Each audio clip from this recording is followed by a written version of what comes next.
important, and they get to endorse the core part of the module. Yeah? So next week you've got a project week, so you've got time to finish your project.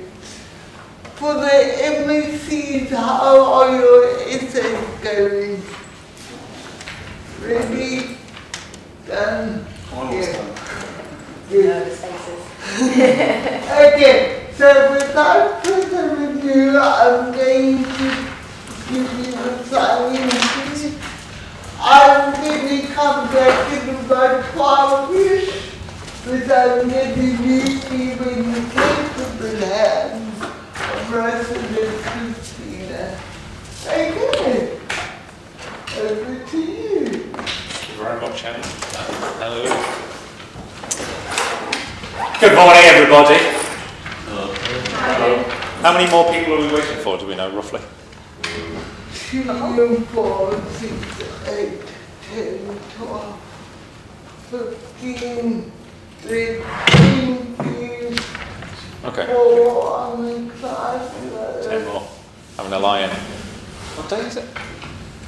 Thursday. What's so special about Thursday night? Student night, isn't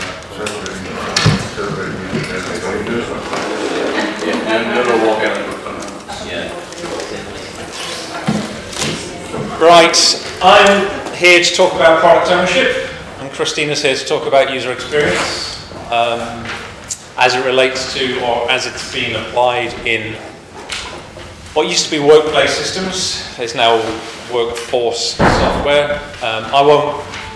I'll try not to repeat stuff that our previous colleagues have talked to you about in terms of the history and what we do and all the rest of it. So stop me if I do start repeating what they've said. So based on feedback that we had last year and the year before, we've kind of adjusted it slightly. So we're going to spend a bit more time talking about user experience in this lesson, and a bit less time talking about product ownership, just because that's what people felt was of value to them in previous years. So let's do a quick show of hands. First of all, who is not familiar with Agile and what it's all about? Not a single one of you, so everybody, oh, one. Okay. So my understanding is that everybody's from different kind of courses, is that right? So which course do you not cover Agile? I'm from France, and I'm in engineering school, and I didn't know this. I'm just here for a master in dealing with international business. So. Business, is it? Yeah, comparing with international business. Okay. Okay, so that was another piece of feedback that we had last year and the year before, was that there was too much about Agile, and you already know about Agile, so I've cut that down to a single slide. So let's get into it. So I'm actually now a product manager for the last 2 weeks. I was a product owner, which is why I was doing this session, why I'm here today. But my role has changed, but think of me as a product owner for today. And Christina is a user experience designer. She can talk a bit more about that when she introduces herself. I've been with the company for about 2.5 years, just over 2.5 years. My first role as a product owner was with the company, so I had no preconceptions about what a product owner was, and I've been learning what works and what doesn't as I've been going along, and it's been an education. It's been really interesting, and Christina can talk about her history when she gets up here. My history before being a product owner was in pre-sales and product marketing, so I brought some of that with me to the product owner role, and there'll be a couple of slides doing a comparison of that a bit later on. Anybody familiar with pre-sales, what pre-sales do?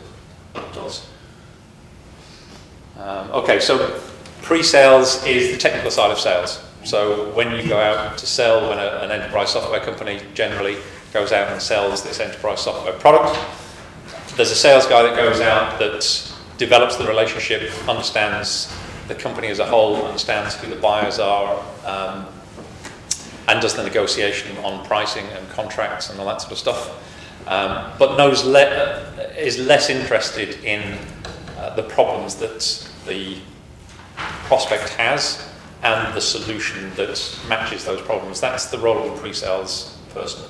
So pre-sales is the technical support for sales. So they go in, they understand what problems this prospect has and how the solution that they're selling can solve those problems. And they do the demo and they answer request for proposal and request for information and various other bits and pieces. So I'll do a comparison of those things later on. So this is the agenda. So we've already started. We'll have a break at 11. I understand a number of you need to leave at 12 for another session, which is fine because that's just the user experience piece. But no, you'll miss some really valuable stuff. But I think Amalou said that this was being recorded. I don't see any recording device. Oh, just the audio, is it? Camera mouse, it's audio and video. Smile for the camera. So then we'll end at 12:30. So I want this to be an interactive session. So if you have any questions about terminology that I'm using or statements that I'm making, then just raise your hand or shout out. That's fine. Yeah. Is that a question already? No, it's just getting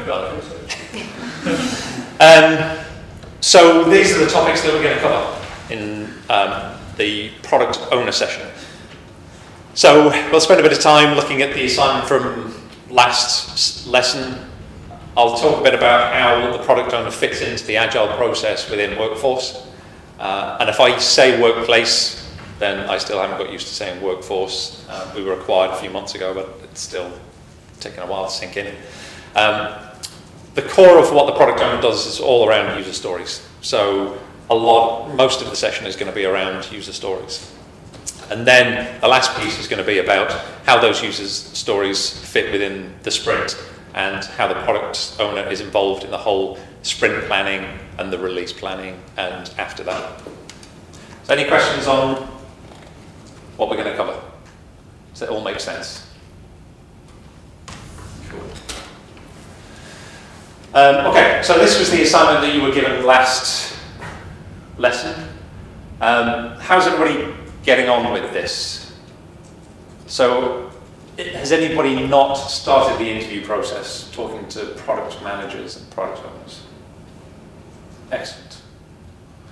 Have there been any questions that you've had coming out of those interviews that you haven't been able to talk to anybody about, or anything that's a bit confusing, or is it all pretty straightforward?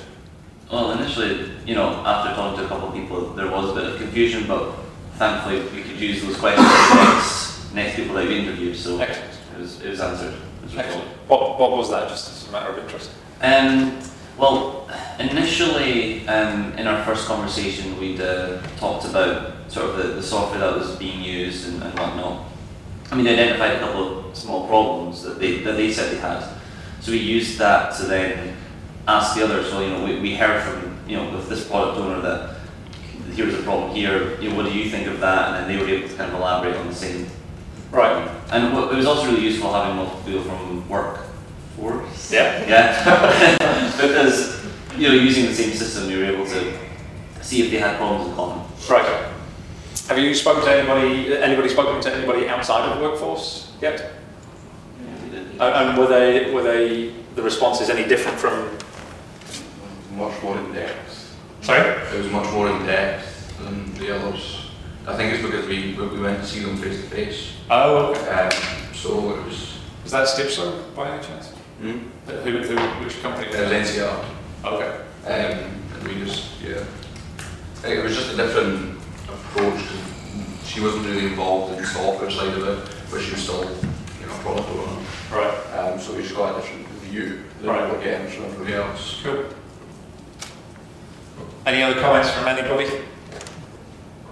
How about the buyers? Has anybody identified buyers yet?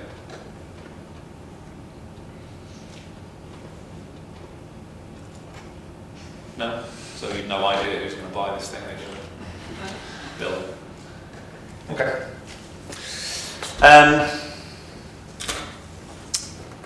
So there are some key themes coming out of this, or that will probably come out over the next number of slides. Pretty much everything that everybody does within the organisation is identifying and addressing customer business value. So what is it that the customer will see value in and willing to part with their money for? Specifically around the product owner role, collaboration is extremely important. I've got a slide about who the product owner collaborates with. Learning is a key aspect of Agile and Lean. Have previous talkers talked to you about Lean and how that's applied within workforce? No. No? Is there anybody not familiar with Lean, the whole Lean? Okay, so you're all familiar with the expression, the MVP, minimum viable product, and learning. So everything we do, or a lot of what we do, is to learn what works and what doesn't, and what's of value and what's not. And we do that not just in the product, but in the processes and the retrospectives for Agile and so on. A lot of it is down to judgment. There's no right or wrong, and this is a recurring theme in the retrospectives. It's what the team believes works for them. And also, from a product owner perspective, it's about taking, like you've got different feedback from different people, taking what we believe not just works for the market that we're targeting, but also works for us, and making that judgment. And then iteration related to learning is try one thing, learn from it, and then iterate around it. So where does the product owner fit within the Agile process? So before I get into that, you've already seen this slide. This is from the product manager presentation. The right-hand side of this slide, defining the solution, is the area that the product owner leads. Some of the comments that we got last year were that there was a bit of confusion around the different responsibilities between product manager and product owner. Is there anybody still unclear on that? Everybody's very clear.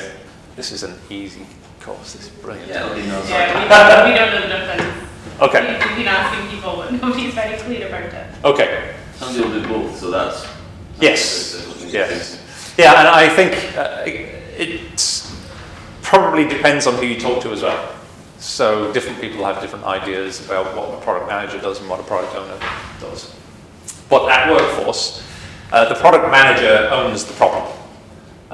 So they identify a market problem, and it's maybe easier to use an example.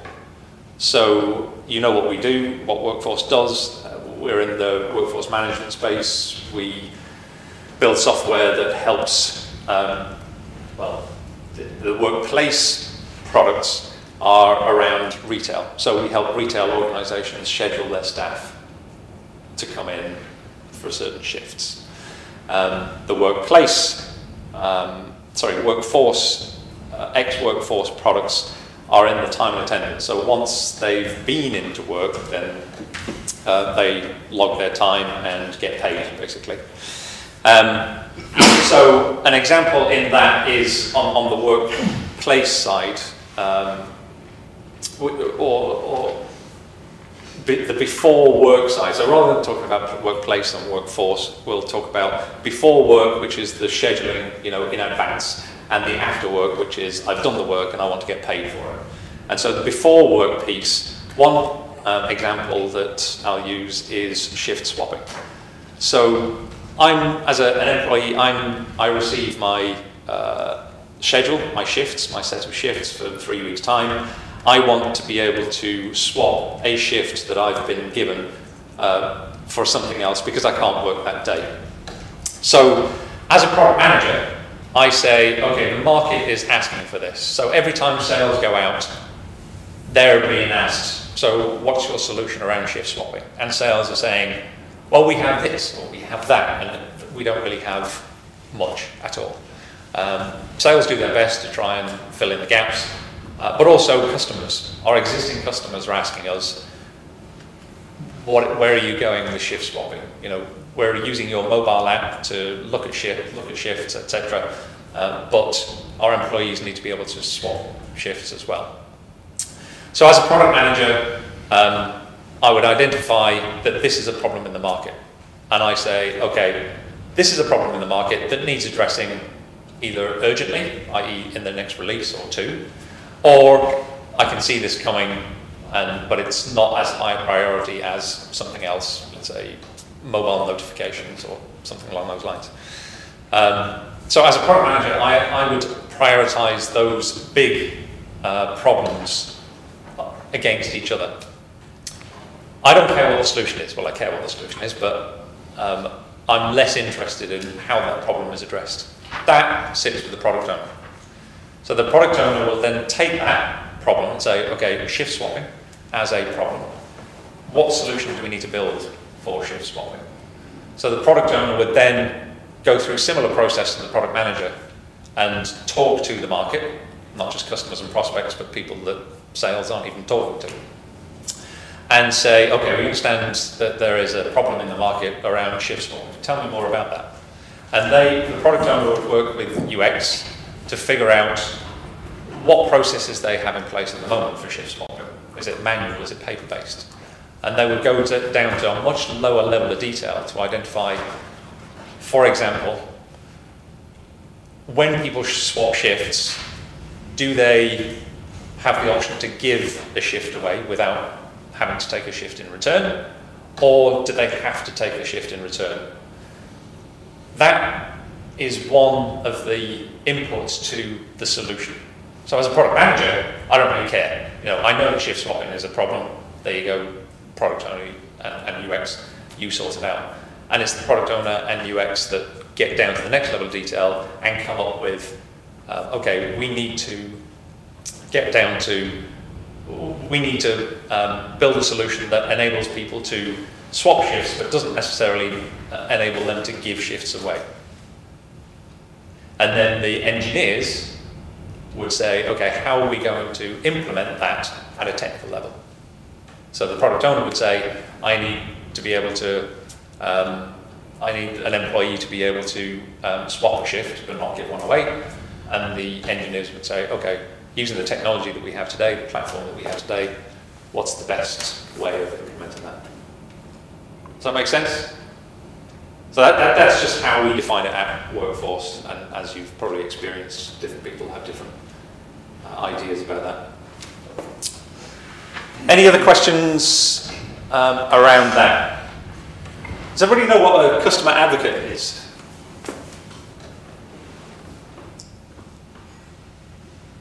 Okay, nobody knows what a customer advocate is. Okay, anybody not know what a customer advocate is? Great. At least you've all got hands. It's great to see hands. So a customer advocate is somebody who represents the customer to the product owner, to the engineering group. So product owners belong to the engineering group. So a customer advocate could be, it's a proxy for a set of customers or a single customer. So it could be somebody who works in services. So as somebody who works in services, I've been out and done implementations of our product at 10 different customers, and of those 10 different customers, 8 of them have said, using the same example, we need shift swapping. And they have a very good understanding of what the customer wants. So the customer advocate is there for the product owners to do a quick sanity check, not to do research or not to do detailed analysis or questioning or what have you, but just to do a quick sanity check. You know, we've heard this, we're doing this, do you think that would work? Yes, okay, we'll carry on. And then we'll go back to the customer themselves and say, do a show and tell with them and say, is this the kind of thing that would be of value to you? Does that make sense? Okay. So you've all seen this slide as well. I added a couple of bullet points to the end. So the product managers document the validated market problem and the direction of travel by the roadmap. That's the big problem. So shift swapping as a problem. Product owners contact the customer. So once I've got that problem of shift swapping, they interact with the users to understand the ideal solution. Do you need to give shifts away, or is there always a shift swap? And I keep banging on about this because we have a project going on. So once the product owners understand the solution or the details of the problem much better, then they build user stories that represent that solution. And that's the bulk of the presentation. Stories are groomed by engineering, so you've seen all of that. The two that I've added are that the UX group decides how that feature should behave. So as a product owner, I would say, okay, we need to allow the employee to do a shift swap, but not give a shift away. I'll keep using that example.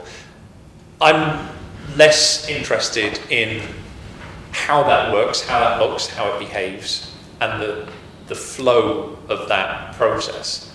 I still have an interest, obviously, but that's all in the realm of the user experience group.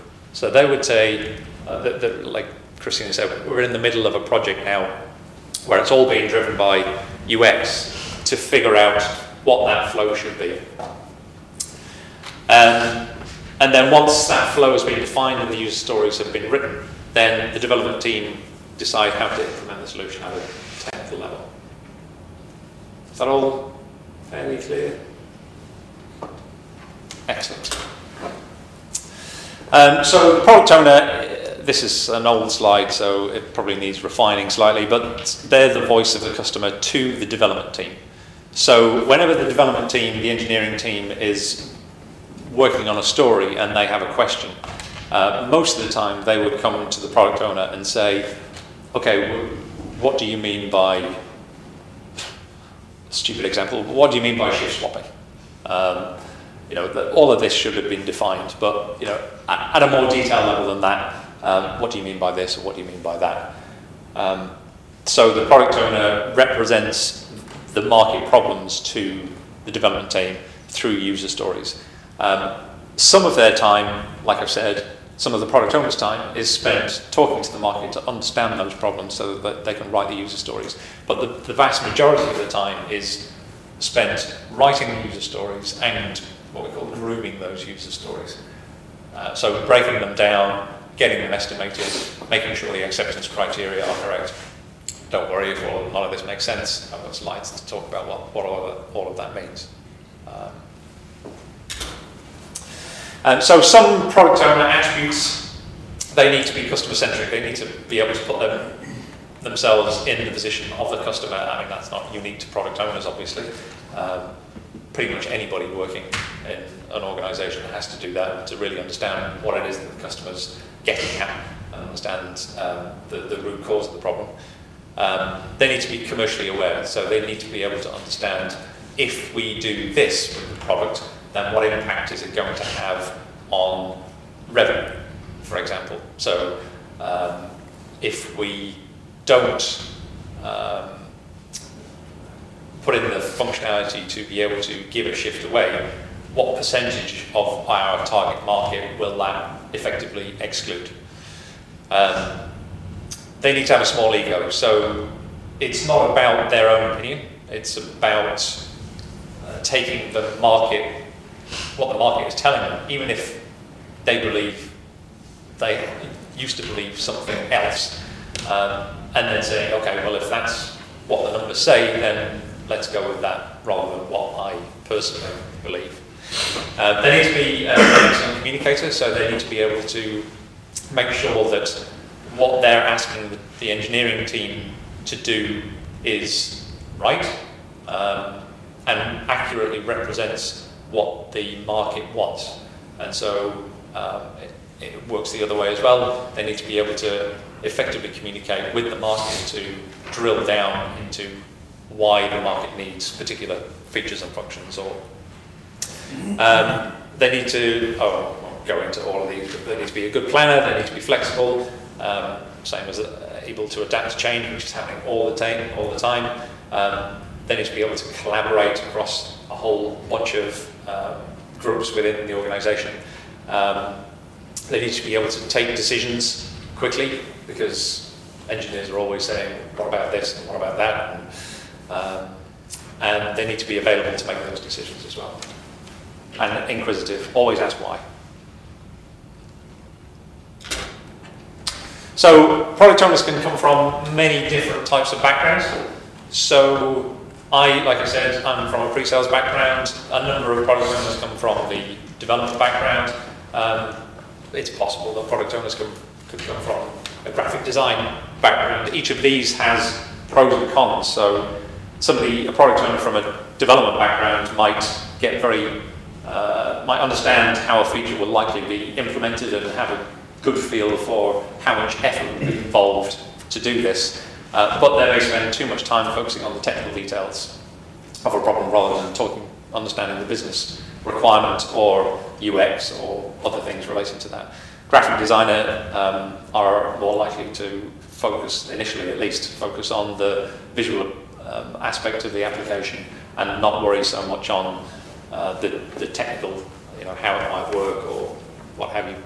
And then pre-sales are probably more attuned to the business requirements and what the market wants, but may have unrealistic expectations of what it takes to build those things. So there's no good or bad product owner background in my view.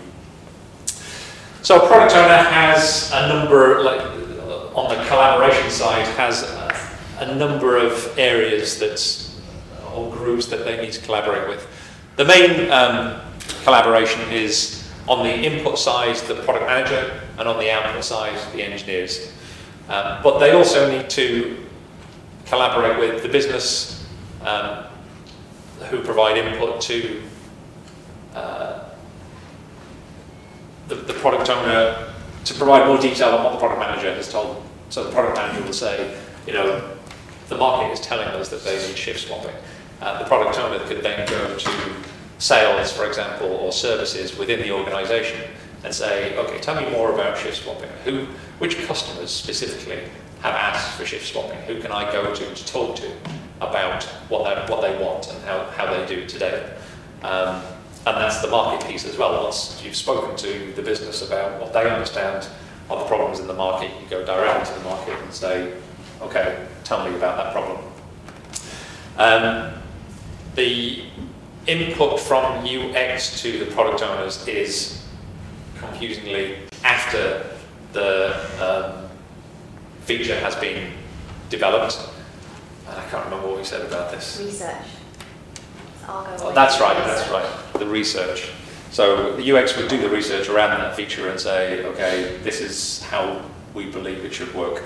And then on the output side, obviously the product owner has to communicate to the business through show and tells in terms of this is what we heard from the market, this is what we did, and this is what we've come up with. In terms of customers, similar show and tells. These are the features that we've developed to address your issue. Does this make sense? Will this work for you? Obviously with the engineers, this is what we need you to build, and with UX, this is what we need you to research. Any questions around that?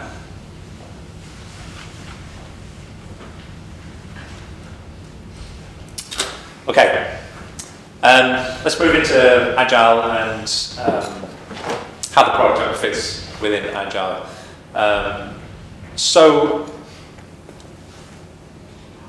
should I even, is there anybody not familiar with this? The Agile Manifesto. So it's all about collaboration. It's all about getting a working product out there and responding to change rather than big sets of documentation and specs and long development cycles and long contract negotiation. So at Workforce we have a 2-week sprint, and within that sprint the product owner has a number of different roles. So right at the very beginning, the product owner creates and maintains the product backlog, and in future slides I'll talk about how we go about doing that. The product owner prioritizes the backlog into incremental releases for each sprint. The product owner takes part in the planning and estimating of the sprints and the stories. Part of writing user stories is developing objective acceptance criteria. That's one of the key aspects of a user story. And then during the development cycle, they are available during the sprint. They're available to answer questions and clarify any details that the engineers have an issue with or are confused about. They will participate in the Scrum meetings. They won't have any updates, obviously, because they're not doing any development work, but they will listen to the progress and answer any questions that come up that are blocking the engineers. And then towards the end of the release, the end of the sprint, or as each story is delivered, they should review what the engineer has come up with and make sure that it meets the acceptance criteria, less from a tester point of view and more from a user point of view. And then after the sprint has been delivered and all the stories have been delivered, then they will partake in the show and tell to the entire organization about what the team has delivered during that sprint. So the show and tell is driven mainly by the engineers who talk about the stories that they have been working on, but the product owner is there to provide backup in terms of why we did this in the first place.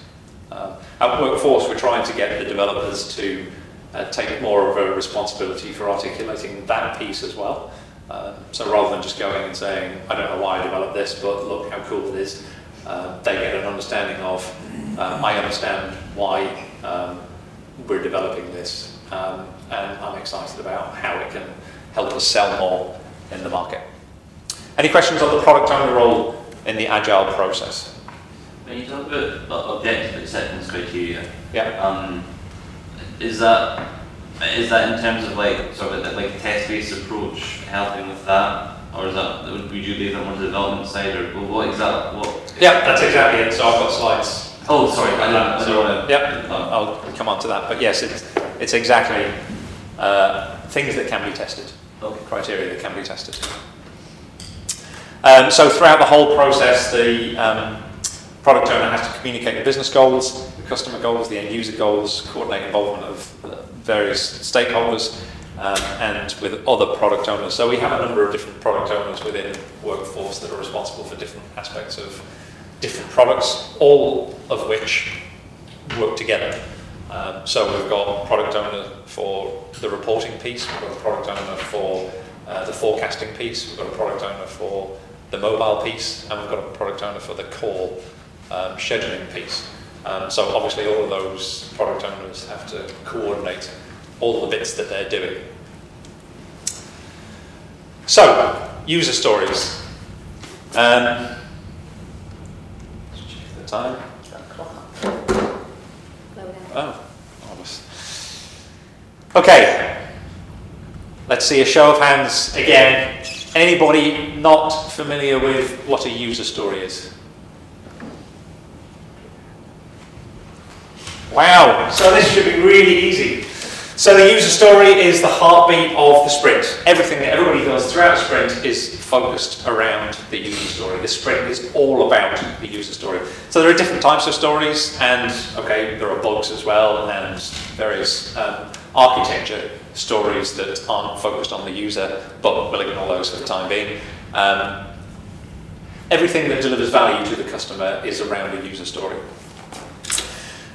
So the objective of a user story is to communicate the needs of the customer in a language that's understandable by both the customer and the engineers. So it has to be in plain English. It can't be in technical terms. It needs to be as specific as possible so that there is no ambiguity. It has to deliver value to the customer. It has to be easily implemented within a short time frame. It can be easily tested. In fact, there's an acronym for this. It's INVEST. So it has to be independent. So this is a perfect user story. Not all user stories are going to meet these criteria, but this is the goal for a user story. So you should be able to implement a user story. An engineer should be able to implement a user story independent of every other user story. In, I'd say, 20 to 30% of cases, that's not possible. The user story is always, or 20% of the time, is dependent on others. It has to be negotiable, or it is negotiable. So, as a product owner, I will write a user story, I'll take it to the team, and the team will say, that's ridiculous. There's no way that we're going to be able to do that within a sprint, for example. And I'll say, oh, why not? And then they'll explain, and then we'll talk about how to break that down. So user stories are always negotiable. Even the type of functionality. So as a product owner, if I've said, I think the user should be able to do this, the engineers can say, well, how about if we allow them to do this instead? And we'll talk about why they might say that a bit later. But as a product owner, I have often said, yeah, that's a great idea, let's change it so that we allow them to do that instead. To me, one of the key things is that it has to deliver value. There's no point in implementing something that doesn't deliver value. That can't always be the case. Sometimes you have to develop a user story to support another user story, even though it's independent. You have to deliver something before you can deliver the value piece. But in an ideal scenario, it would always deliver value. It has to be estimable. You have to be able to estimate the user story. If you can't estimate a user story, it doesn't go into the sprint, and you have to work on it and groom it. Another key one for me is that it has to be small, which goes with estimable as well. So there are many, many advantages to breaking stories down into the smallest possible component that you can, and we'll talk about that later as well. And it has to be testable. So, like I said before, no ambiguity whatsoever. Any questions on that? I'm going to go into some of these over the next few slides, but does that all make sense? Cool. So, you're all familiar with this, apparently. So, the structure of a user story is, as a role, I would like to be able to do something, so that, and then the benefit. And I said before that the negotiable piece, why would an engineer say, well, what if we did this instead? They would read the so that piece of this story and say, well, if that's what we're trying to achieve for the user, then we could do it a different way. We don't have to implement this feature. We could do a different feature. You know what, I wish I'd come with a whole set of examples. I can't remember any at the moment, but I can't remember. There have been a few where I've thought, okay, the user needs to do this, so I'll specify this feature, and the engineer has said, well, if we do it this way, then it gives them what they need plus something else. I'm like, brilliant. That's the negotiable piece. And then the acceptance criteria is what we were saying before about being specific in in terms of what can be tested. And it's written in the current tense, so assuming that the feature has been implemented already, this is what is possible right now.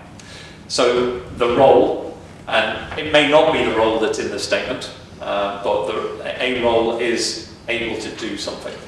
Or when a particular role takes an action, something happens. Are two examples. I've got a couple of examples of user stories later on. So to your point earlier, imagine that every single acceptance criteria has the words test that before. And if it doesn't make sense and it can't be tested, then you need to go back and either rewrite the acceptance criteria or rewrite the entire story. So every acceptance criteria has to meet that test.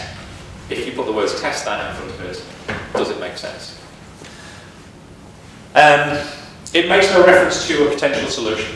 Again, in an ideal world, and most of the time, I'd say 98% of the time, I've been able to make this happen.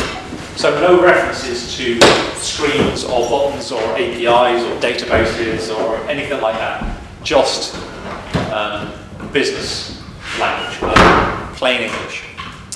And it's written in the present tense, assuming that the feature has been implemented. These are the things that can happen. And there's no ambiguous or subjective language used. So easy to use. You can't test whether something is easy to use if you just use that. You need to use language that can be tested. What does easy to use mean? So tests that. 7 out of 10 representatives, market representatives or user representatives that we put this in front of are able to complete this action within 5 seconds or something. Fast is an ambiguous. What does fast mean? Tests that the response that the user receives is within 5 seconds or something like that. As I say, I'll get more into this, but any questions at this point? Okay, so a couple of examples. As a manager, I would like to be able to, this is a manager of a store. So one point to make here is that some assumptions have to be made. So one assumption that we're making here is that all the engineers, all the product owners, all the stakeholders, all the business people, everybody is on the same page in terms of what the application as a whole does and what the market wants. So when I say as a manager, because the product is targeted at retail, the implication here is it's a store manager. So I don't say as a store manager. And there are other assumptions that you can make. I would like to be able to create an unassigned shift, and again, that's a term that is common within the industry and within the organisation, the development organisation, that people know what an unassigned shift is, so we don't need to expand on that. So as manager, I would like to be able to create an unassigned shift so that I can create my schedule without having to specify which employees are going to work every shift. So if I was to put that in front of the customer that we're trying to solve this problem for, they should be able to read that and say, yeah, I know what that's saying and I agree that that is a problem for them. I agree that I can't create unassigned shifts at the moment without assigning them to a specific employee, and I want to be able to do that. And again, from an engineer's perspective, they can read that and say, okay, I understand what the manager is trying to do. They want to be able to create the schedule without having to put names against every single shift in that schedule. So then we get onto the acceptance criteria. The manager can create a new shift without assigning it to an employee. All unassigned shifts are easily visible within the schedule. Unassigned shifts are included in the demand coverage, and work rules apply to unassigned shifts. So, comments on that? The second one is maybe not objective, because easily visible could mean different things to different people. Exactly. Yeah, there are 4 deliberate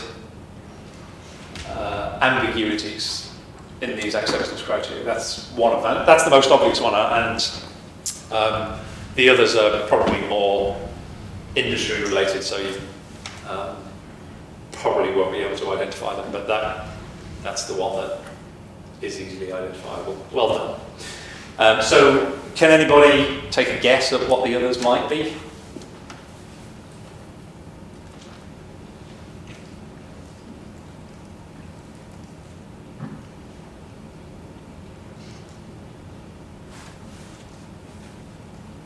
Work rules. What about work rules? Yes, what about that? Well, different branches might have different ways of doing things.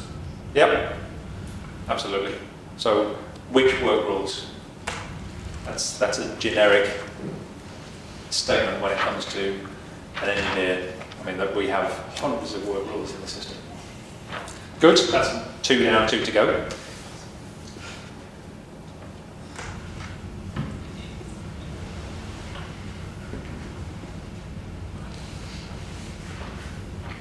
Okay, I'll help you out. The first one, the first acceptance criteria, the manager can create a new shift without assigning it to an employee. Well, what is it about a new shift that they can create? How much detail do they need to put on that new shift? Is it just the start time and the end time of the shift? Or do they need to specify a break as well? Or do they need to specify what tasks are on that shift, for example? So the acceptance criteria, and these are things that either the engineer is going to come back with as questions, or they're going to make an assumption about and put in, or leave out. And then the tester is going to either question it or make their own assumptions and say, well, the engineer did it wrong because they didn't add tasks. And the engineer is going to say, no, all shifts have to have tasks. And it's up to the product owner to clarify what it is about the shift that's required or not required, and make it explicit in the acceptance criteria. And the fourth one is unassigned shifts are included in the demand coverage. Again, what is it about the unassigned shifts that are included in the demand coverage? That could be questioned. I mean, again, some assumptions can be made, but it's possible that that could be questioned. So in our business, I think most people would assume that the number of heads that are required for these unassigned shifts are included in the demand coverage, but somebody could raise that as a question. Or just the statement. It should be the number of heads that are represented by the unassigned shifts are included in the demand coverage, not the unassigned shifts themselves. So that's a bit of a nuanced one. Okay, so a second example of a user story. As an employee, I would like to see who is available on a day I'm working, so that I know who I can talk to about working my shift for me. So this is relating to the shift swapping story that I was talking about earlier on. Again, something, if you were to put that in front of an employee in a retail store, they should read that, and should be able to read that and say, yeah, I want that, I'd like to be able to do that. And again, and if you put it in front of an engineer, they'd say, okay, I understand why the employee wants to be able to do this and what they need to be able to do. The acceptance criteria on this one, for each shift an employee is working, they can see their colleagues who are free on the same day. In this case, we've specified exactly what the employees can see. So if I was to leave that and not say what the employees can see, then the engineer might make an assumption about what about an employee they can see and may just have their name. But here I've specified that they can see their colleague's name, whether they have a day off or on holiday, and the employees that, actually that shouldn't be a sub-bullet, that should be a main bullet, but they can see their names and whether they have a day off or they're on holiday. The implication being that they don't need to see anything else. And then employees that have left or have not yet started are not listed. Colleagues are sorted by first name, and colleagues are listed, or the colleagues that are listed work in the same store as the employee. Can anybody spot any problems with any of that user story?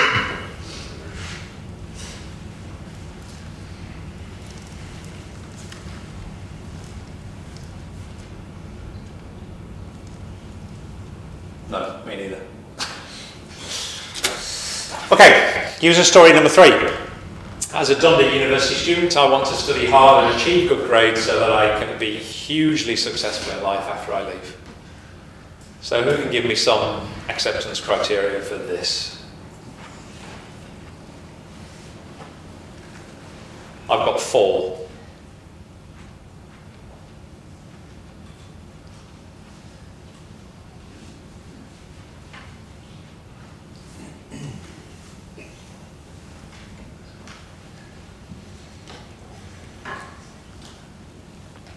I'm going to start picking people out. Volunteer.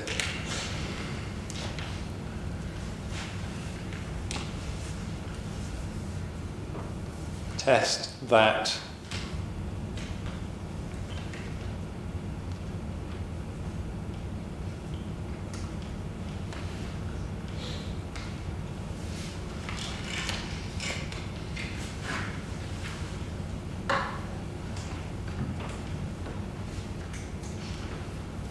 the grades that they end up with would be the...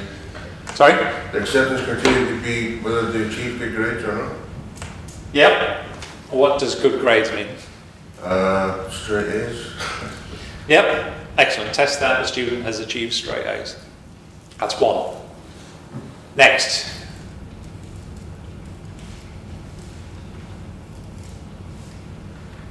Test whether they've got a job offer.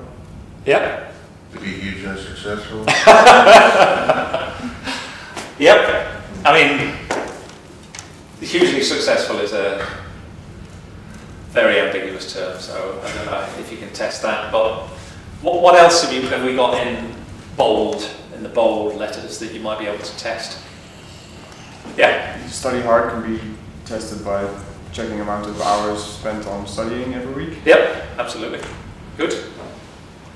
Acceptance test criteria number 2.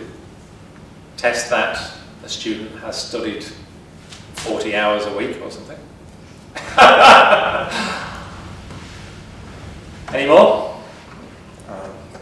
You could check grade averages for achieving, well, good is relative, but... Well, we've had the test that they've achieved straight A's, but yeah, grade averages throughout the... Straight A's is more than good. Yeah. So, shall I show you what I came up with? I mean, it's a bit of a silly example, really, but I've said 90 hours a week. Test that the student has spent over 90 hours a week in lectures and on personal study, that they handed every piece of coursework on time and fully completed, that the student gets over 95% in every test, and that they get a first-class honours degree at the end. Like I said, silly example. So, epics. Epics are large user stories that need to be broken down. So this is kind of what a product manager would come up with, that they would give the product owner. So the product manager would say, okay, I want you, Mr. Product Owner, to implement an epic of shift swapping, and then throw it, not quite throw it over the wall, that's a bit cruel, but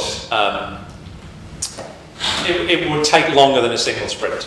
So product managers are generally interested in stories that would take less than a couple of weeks to code. They're still very well defined, but at their level, as in this is the business problem that we're trying to solve. So again, a question for you guys. When do you think an epic should be broken down? When it's being written at the initial estimating session, or during a sprint, or some other time?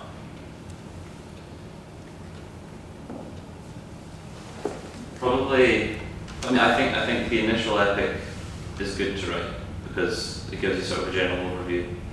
Maybe during the sprint it's probably too late because you ideally want to have user stories ready then, you know. So probably, I guess, the option 2, I suppose. During estimation, try and break them down, you know, groom them a bit more before you actually include them in any sprint. Right. Yes. So I've realised that I contradicted myself. So when it's being, so I would say at all 3 stages, but you could argue that if the product manager is writing the epic, then they won't break it down. Traditionally, the product manager doesn't actually write the epics. They give the product owner the business problem, either verbally or in an email or whatever, and then the product owner would write the epic. So the product owner could break that epic down as it's being written. They know it's a very large story. They know it needs to be broken down. They could break it down then. Also at the initial estimating session, as they go in and talk to the engineers about what needs to be done, and also during the sprint. So an epic would never get into a sprint. It would always be a user story that goes into a sprint. So the question is not relevant to epics, it's more relevant to large user stories. So when a product owner is writing a large user story, they are aware that it's a large user story and they can break it down as it's being written at the estimating session when it's being put in front of the engineers, and when the engineer comes to it and says, actually this is much bigger than I thought it was going to be, we could break this down in this way. I have a question on that. Yeah. So if you're changing stories during a sprint, how does that impact the estimating and the planning of the sprint? So the estimates don't change. You would create a new story. So for anybody that didn't hear, how would breaking a story down during a sprint impact the estimates and the planning of the sprint? So the estimate for that story wouldn't change. The only thing, and the planning wouldn't change for that sprint. The only thing that would change is that you would, depending on how you break the story down, you would, let's say, take an acceptance criteria out or change an acceptance criteria and add it to a new story, create a new story with that acceptance criteria. The thing that was causing the problem that made the story much bigger than we initially thought it was going to be. Okay. Any other questions about that? Okay. How to break stories down. So this is, we're starting to get into the absolute core of what it is that the product owner does. It's all about user stories, and it's all about getting them ready to be brought into a sprint. That's essentially what the product owner does. A part of grooming a user story is breaking them down into the smallest possible stories they can be. And one of the ways to do this is by slicing. In order to maintain that whole invest thing, i.e. to deliver value to the customer, we have to slice vertically. In a perfect world, we would always slice vertically 100% of the time. What does that mean? It means that you always deliver value to the customer by implementing something across all technical modules of the application. So you have something that you can deliver to the customer that they can see and use, and it adds value. So examples of horizontal slicing are implementing a story just around security, or the database, or something to support later stories that will